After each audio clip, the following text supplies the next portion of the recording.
والآن الحضور الكريم نفتتح مؤتمر دعم وتنمية الاقتصاد المصري بكلمة فخامة الرئيس عبد الفتاح السيسي رئيس جمهورية مصر العربية.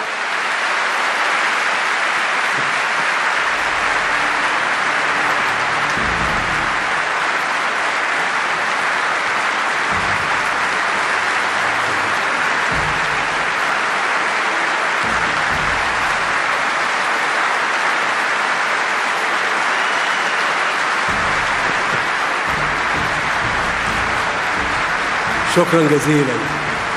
شكرا جزيلا. تفضل.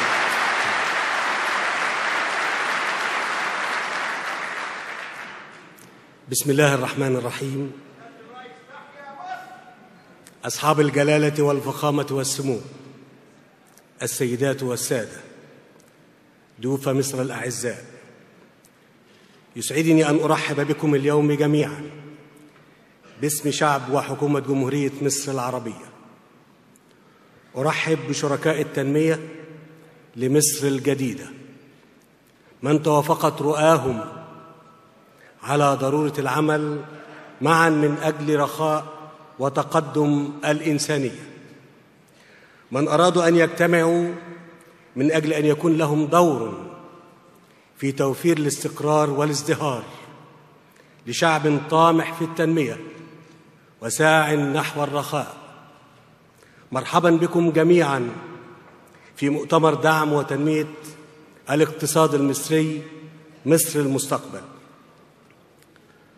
لقد وجدت دوما مصر من أشقائها العرب مواقف تبرهن على أخوة حقيقية وصداقة وفية، وما اجتماعنا اليوم إلا نتاج خالص لجهد صادق بذله المغفور له بإذن الله جلالة الملك عبد الله بن عبد العزيز.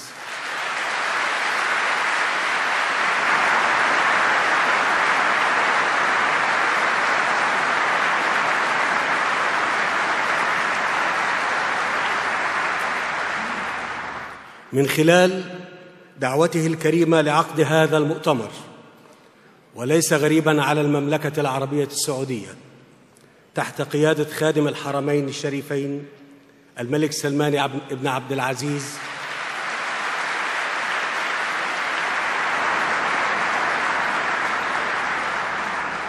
أن تكون تلك هي مواقفها المشرفة إزاء أشقائها، فذاك نهج صاغه ملكها المؤسس وسار على خطاه الكريمة ملوكها الأجلاء.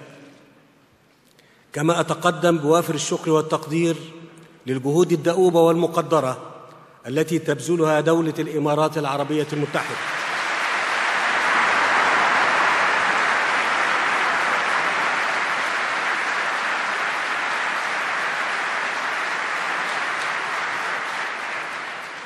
بقيادة سمو الشيخ خليفة بن زايد آل نهيان،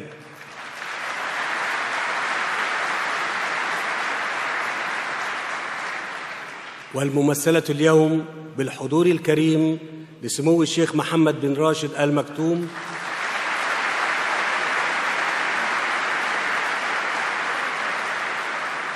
نائب رئيس الدولة ورئيس الوزراء وحاكم دبي، من أجل المساهمة في نهوض مصر وتحقيق الرخاء لشعبها. أقول لقيادة وشعب الإمارات الشقيقة إن الشعب المصري لمس صدق مشاعركم وأحس بجدية التزامكم إزاء اقتصاد مصر. أما دولة الكويت الشقيقة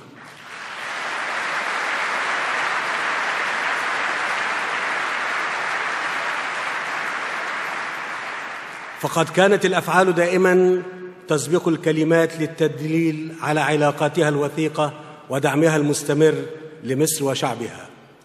وما تشريف سمو الأمير لهذا المؤتمر إلا تعبير عن إيمان سموه ودولته الشقيقة بقيمة التضامن العربي.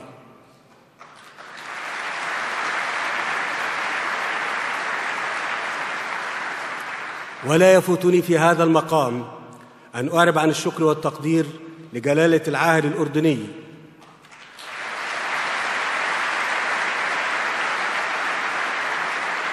وجلالة ملك البحرين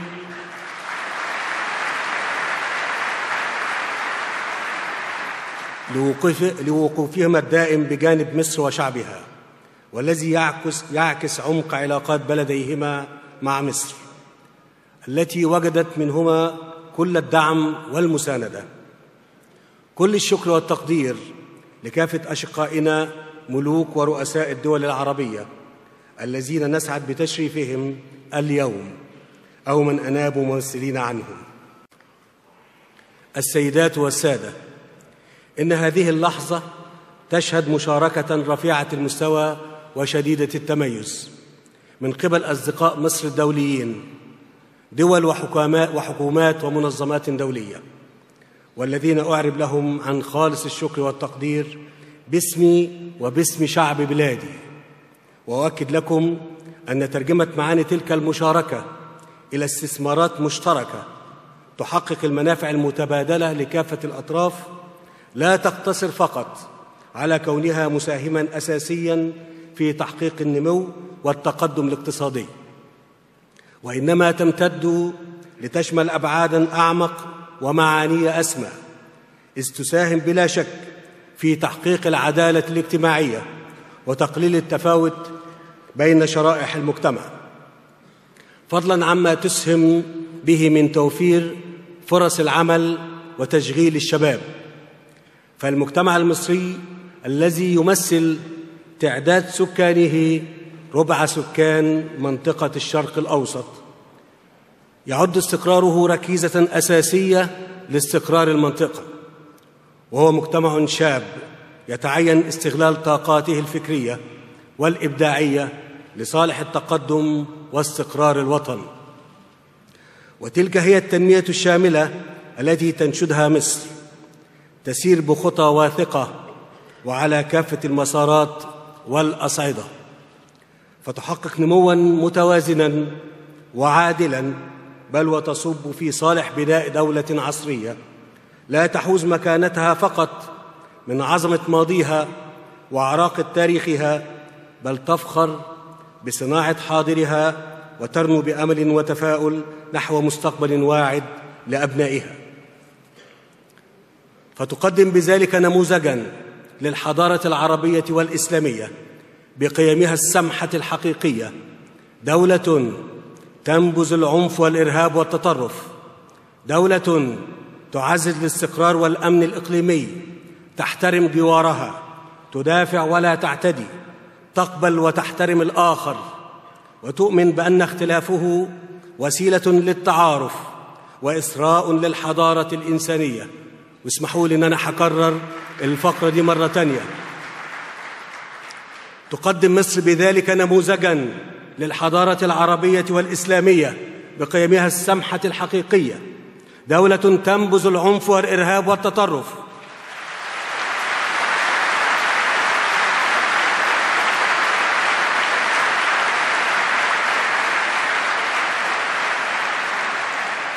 دولة تعزز الاستقرار والأمن الإقليمي، تحترم جوارها،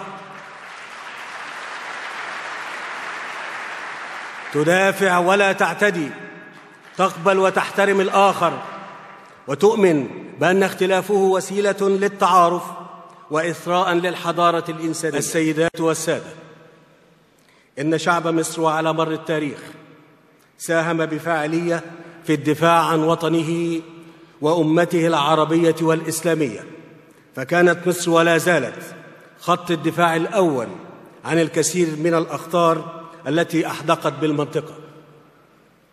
ويواصل هذا الشعب الأبي الكريم ملحمة نضاله، بل ويضرب أمثالاً رائعة في الوعي وتحمل المسؤولية من خلال تمسكه بهوية الدولة المصرية وتفانيه في الدفاع عنها، وتفهمه لقرارات اقتصادية كان لزاماً أن يتم اتخاذها لتوفير واقع اقتصادي أفضل.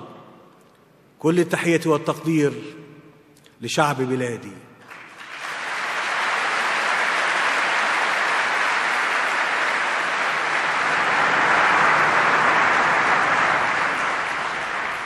كل التحية والتقدير لشعب بلادي المتطلع إلى تعزيز شراكته مع الدول الصديقة لمصر، والطامح إلى اتخاذ العديد من الخطوات الإيجابية على الصعيدين الاقتصادي والاجتماعي لإحداث التحول المنشود في منهجية إدارة الاقتصاد المصري وتحقيق الاستغلال الأمثل للموارد، وإرساء مشاركة مجتمعية في تحمل الأعباء مع توفير الحماية للفئات الأولى بالرعاية، ورفع كفاءة الخدمات العامة وتحقيق العدالة في توزيع ثمار النمو.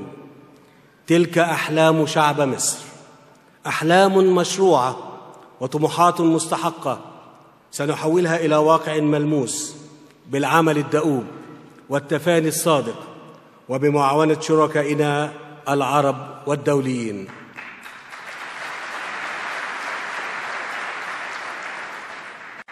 إن الاقتصاد المصري لا يكتفي بما يتم إنجازه من مشروعات عملاقة، بل يقوم على رؤية واضحة وتوجه حر يدعم اقتصاد السوق الذي يؤمن بدور القطاع الخاص في سياق بيئة اقتصادية مستقرة.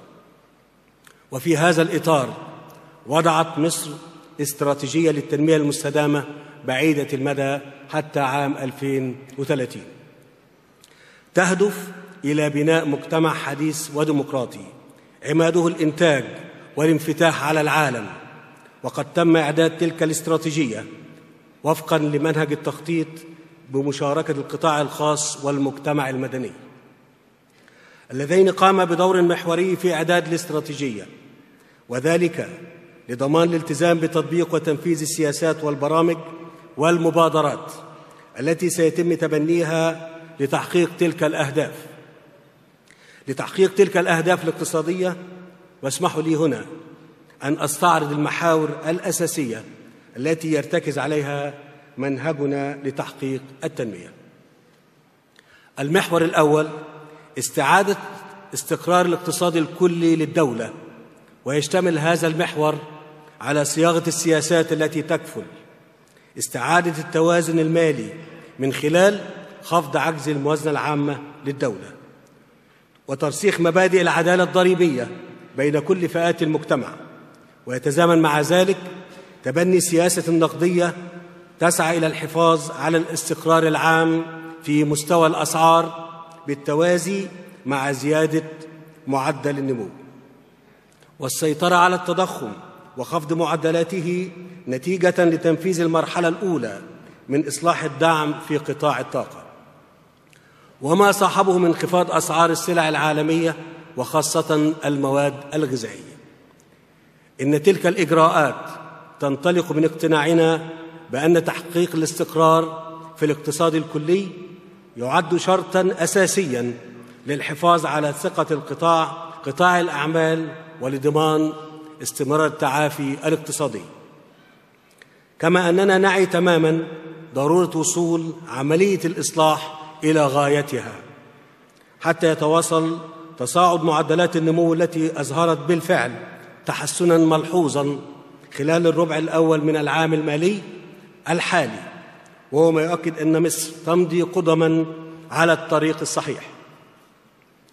المحور الثاني تحسين بيئة الاستثمار والعمل على جذب الاستثمارات من خلال تنفيذ حزمة من الإصلاحات التشريعية والمؤسسية المهمة، واتخاذ خطوات رائدة لمعالجة العقبات التي تعوق القطاع الخاص والمستثمرين الأجانب، وتبني سياسات واضحة تضمن تكافؤ الفرص في إطار من الشفافية وسيادة القانون. وقد شمل ذلك صياغة قانون الاستثمار الموحد وتفعيل نظام الشباك الواحد وتطوير منظومة خدمات الاستثمار للتيسير على المستثمرين وتوفير مناخ جاذب للاستثمارات العربية والأجنبية، وكذلك إتاحة الفرصة لتسوية العديد من منازعات الاستثمار بشكل ودي، والتزام الحكومة المصرية بسداد مستحقات الشركات الأجنبية حيث لم تتخلف مصر يوماً عن الوفاء بالتزاماتها المالية أو تعهداتها الدولية، فضلاً عن تعديل قوانين المنافسة ومكافحة الاحتكار لخلق سوق أكثر تنافسية، بما يسهم في تحقيق التنمية الشاملة تنفيذاً لخطة زيادة معدل النمو إلى ما يزيد على 6% على الأقل خلال السنوات الخمس القادمة، بالتوازي مع خفض نسبة البطالة إلى 10%. المحور الثالث: المشروعات القومية والخطط القطاعية الطموحة في مختلف المجالات، والتي من شأنها تحقيق التنمية وخلق فرص العمل، وفي ذات الوقت توفير فرص واعدة للمستثمرين، حيث اعتمدت الحكومة المصرية استراتيجية واضحة وقابلة للتطبيق لزيادة إنتاج الكهرباء، وشرعت بالفعل في تنفيذها، وذلك ليس فقط لتغطية الاستهلاك المحلي، وإنما أيضاً لتلبية الطلب المتزايد لقطاع الاستثمار على الطاقة، علماً بأن هذه الاستراتيجية طويلة المدى ولا تتعلق فقط بتوفير الاحتياجات في المرحلة الحالية، وإنما المستقبلية أيضاً، وبما يوفر مناخاً مستقراً ومستداماً للاستثمارات. ويضاف إلى ذلك خطة التقسيم الإداري للمحافظات، والتي راعت البعد التنموي والاقتصادي إلى أبعد مدى، حيث هدفت إلى خلق ظهير صحراوي للمحافظات القائمة يوفر مجالاً لاستيعاب النمو السكاني، ويرتبط بتنمية زراعية وصناعية وعمرانية شاملة، فضلاً عن امتداد الحدود الجديدة للمحافظات إلى ساحل البحر الأحمر، بما يوفر موانئ ونوافذ للتصدير. كما يشارك القطاع الخاص في المرحلة الأولى من مشروع تطوير وازدواج قناة السويس، وكذلك في المرحلة الثانية من المشروع التي تقوم على تطوير منطقة القناة وتوفير العديد من فرص الاستثمار للقطاع الخاص في مشروع عملاق سيعزز موقع مصر الاستراتيجي كنقطة ارتكاز بين أوروبا وآسيا وإفريقيا. كما بدأت المرحلة الأولى من المشروع القومي لاستصلاح 4 مليون فدان، إلى جانب عدد ضخم من المشروعات التنموية بعيدة المدى والأثر، مثل مشروع المثلث الذهبي وتحديث وتوسيع الشبكة القومية للطرق وتطوير الموانئ والنقل البحري وإنشاء مطارات دولية جديدة ومراكز سياحية ومجمعات للصناعات التعدينية والطاقة الجديدة والمتجددة ومعالجة الصرف الصحي وإنشاء مناطق لتدوير المخلفات. إن كل تلك المشروعات تفتح آفاقاً رحبة لمشاركة القطاع الخاص على نحو استدعى تطوير المشاركة بين القطاعين العام والخاص، وتشجيع آليات الاقتصاد الحر، وتأكيد احترام كافة التعاقدات لتوفير الحماية الكاملة لحقوق المستثمر، والرعاية الواجبة للعمال مع الحفاظ على حق المجتمع دون تفريط في أي منهم لحساب الآخر، الأمر الذي يرسي إطاراً لمشاركة المجتمع في بناء مصر المستقبل.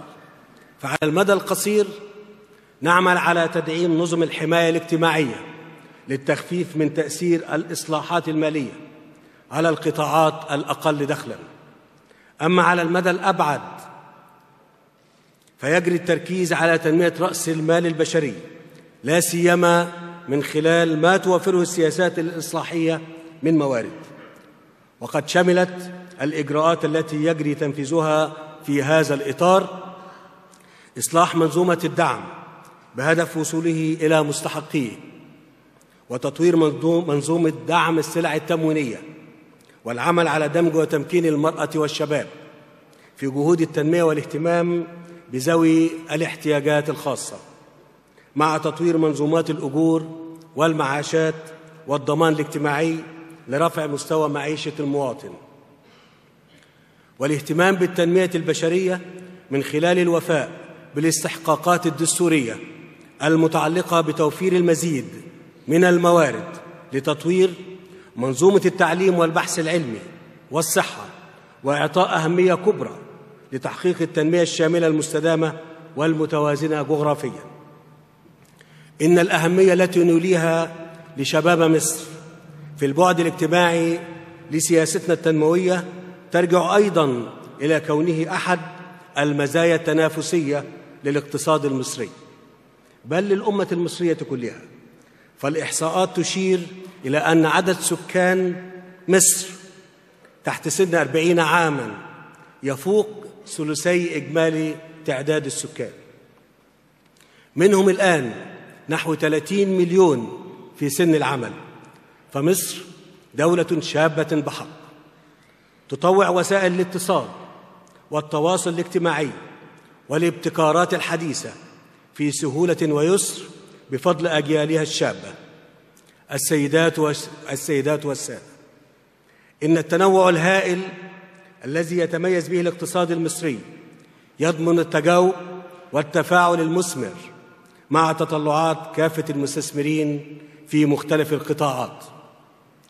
وإنني أؤكد لجميع الأشقاء والأصدقاء والشركاء عزمنا على المضي قدماً في تطوير وتحديث القواعد الاقتصادية المصرية وتهيئة كافة السبل التي تضمن أطر التعاون البناء بين كل الأطراف بما يعود بالفائدة على الجميع. وأوجه الدعوة إلى كافة الشركات والمؤسسات الباحثة عن فرص جدية للاستثمار. مرة أخرى أوجه الدعوة إلى كافة الشركات والمؤسسات الباحثة عن فرص جدية للاستثمار للمزيد من التعرف على أهم المزايا التي يوفرها المناخ الجاذب للاستثمار في مصر، والتفاعل وبناء جسور التعاون مع قطاع الأعمال المصري بما يمهد لتحقيق أفضل العوائد للجانبين، والاستغلال عبقرية الموقع الجغرافي والعمق الحضاري لمصر، بل والشبكة مترامية الأطراف من علاقات الإخوة والصداقة التي تجمعنا بالأقاليم التي ننتمي إليها في العالم العربي وفي إفريقيا والبحر المتوسط، الذين تربطنا بهم جميعاً العديد من أوجه التعاون والتقارب واتفاقيات التجارة الحرة. وهو الأمر الذي يجعل من مصر نافذة على العالم العربي وبوابة لإفريقيا وطريقاً نحو أوروبا. إن مسيرة مصر نحو المستقبل ستستمر وسوف تتسارع بخطى واثقة يقودها الإيمان بالله والوطن والإرادة السياسية الراسخة والرغبة الصادقة والاقتناع بقيمة العمل الدؤوب حتى نصل إلى الأهداف التي بدأت من أجلها تلك المسيرة. ومصر إذ تنطلق نحو المستقبل فإنها منفتحة على العالم وترحب بالشركاء والمستثمرين الساعين إلى الاستفادة من الفرص التي تتيحها، بما يوفر الفرصة المستحقة للمصريين في حياة كريمة ومنتجة ويحقق رخاء وازدهار مصر والمنطقة. وأرجو منكم أن تشاركوني في الإعراب عن التقدير البالغ للأشقاء الذين عملوا معنا بصدق حتى يتسنى عقد هذا المؤتمر، لا سيما دكتور إبراهيم العساف وزير المالية في المملكة العربية السعودية،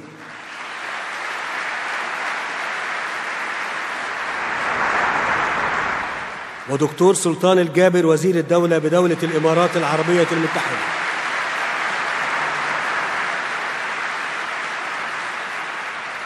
بالإضافة إلى فريق العمل المصري.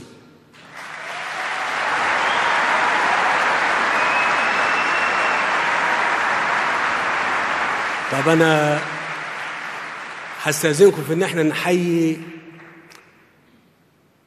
مستثمري شرم الشيخ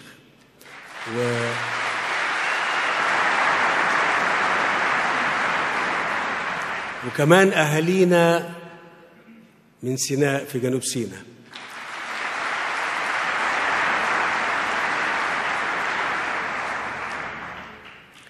كل ثقة فإن جهودهم ومشاركتكم ستجعل من لقائنا اليوم علامة بارزة على مسيرة مصر الجديدة نحو مستقبل أفضل.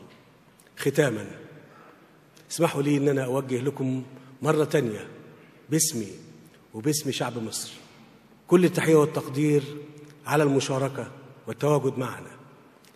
واسمحوا لي أن أنا أقول لكم أن الشعب المصري الشعب الصابر، الشعب الصابر، الشعب الأبي الكريم. بفضل الله سبحانه وتعالى وبفضل مشاركتكم هتجدوا مصر دايما في أمان وسلام، والمنطقة كمان في أمان وسلام.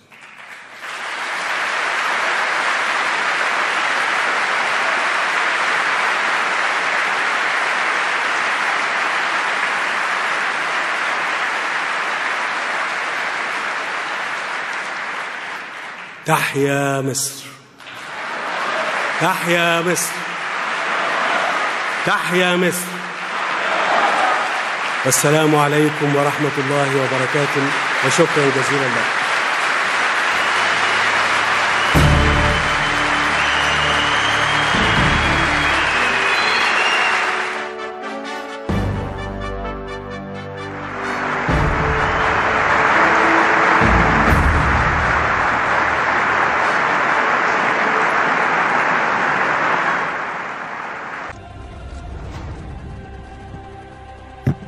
ربنا يكرمك ويعينك ويتمم خطواتك بحق جاه حضرة النبي وينصرك على العالم دي.